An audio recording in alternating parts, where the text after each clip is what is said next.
የሆነ አንዳች ያላገኘው ፓስወርድ አለ ማለት ነው።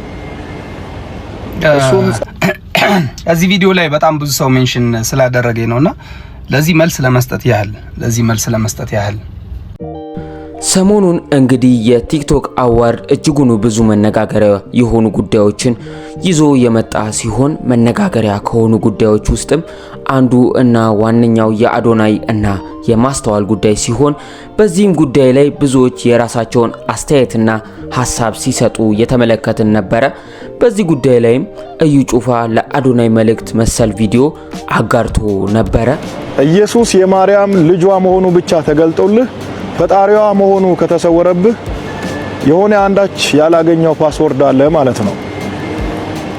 እሱን ጸጋው እንዲያበራልህ ጸልይልሃለሁ። የመንግስተ ሰማያት ቁልፍ ያለው በሱ እጅ ብቻ ነው። የዳዊት መክፈቻ የያዘ ኢየሱስ ክርስቶስ ነው። ማንም ሌላ የያዘ የለም።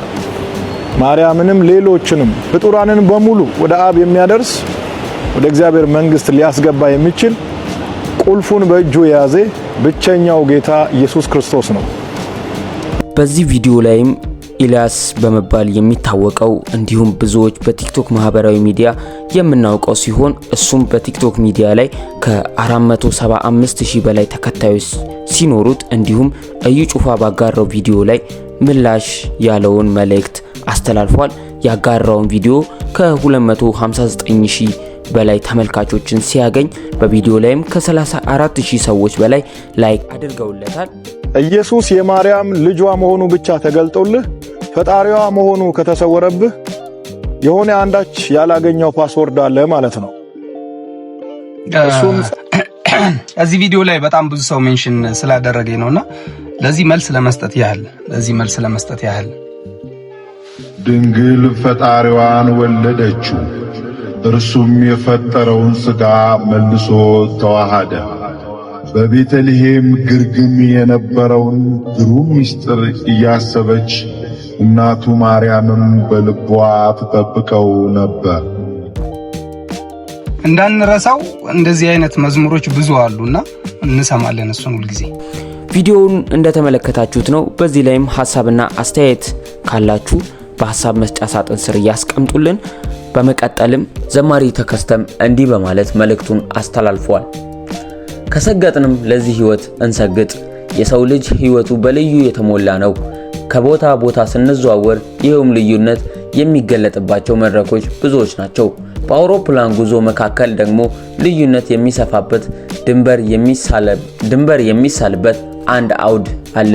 ይሄውም የመጀመሪያ ክፍል ፈርስት ክላስ እና የተራው ክፍል ኢኮኖሚ ክላስ የሚባል የቦታ ክፍል ነው።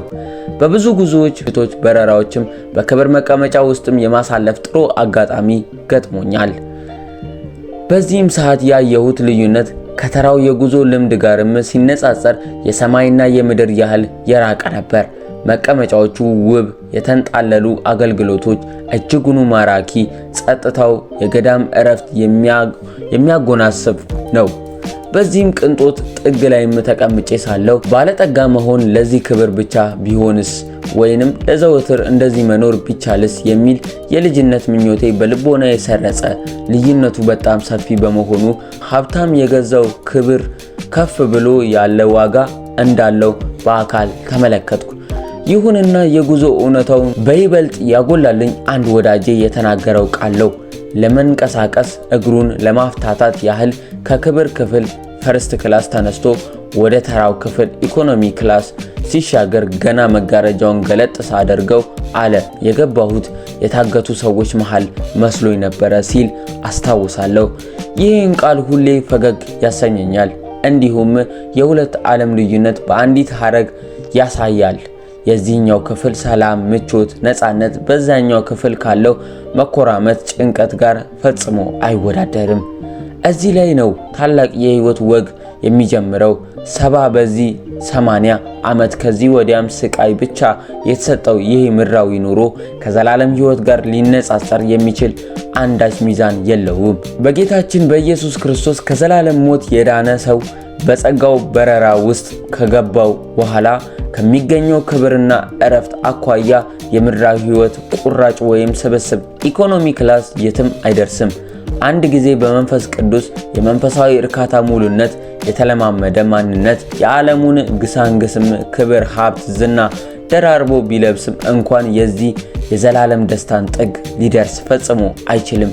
ያ ምቾት፣ ያ ሰላም፣ ያ መረጋጋት ምድራዊ ሀብት ከሚገዛበት በላይ ነው። ስለዚህም ምን ለማለት ነው? ያመነበት ሁሉ በስሙ ቢጠራ የሚያድን እንጂ የሚያሳፍር አይደለም። ለሕይወታችን ዋጋ መስጠት ከፈለግን ሰግጠን ልንመኘው የሚገባው የዘላለም እረፍት ብቻ ነው። ከሰገጥን ለዚህ ሕይወት እንሰግጥ። ጠንክረን በርትተን ከጌታ ኢየሱስ ጋር እንማር። ከጌታችን ኢየሱስ ጋር እንቀጥል። ስራ ከጌታ ከኢየሱስ ጋር ይሁን። ከዘላለም እረፍት የሚያድን የክብር መቀመጫ ዘላለማዊ ነውና ብሩካን ናችሁ በማለት ፓስተር ተከስተ ጌትነት እንዲህ በማለት መልእክቱን አስተላልፏል። ውድ የፋሪስ ሚዲያ ቤተሰቦች በዚህ ሐሳብና አስተያየቶቻችሁን በሐሳብ መስጫ ሳጥን ስር ያስቀምጡልን። እኛ ከወዲሁ ተሰናበትን። ሰብስክራይብ ያላደረጋችሁ ሰብስክራይብ በማድረግ ቤተሰብ ይሁኑ እንላለን።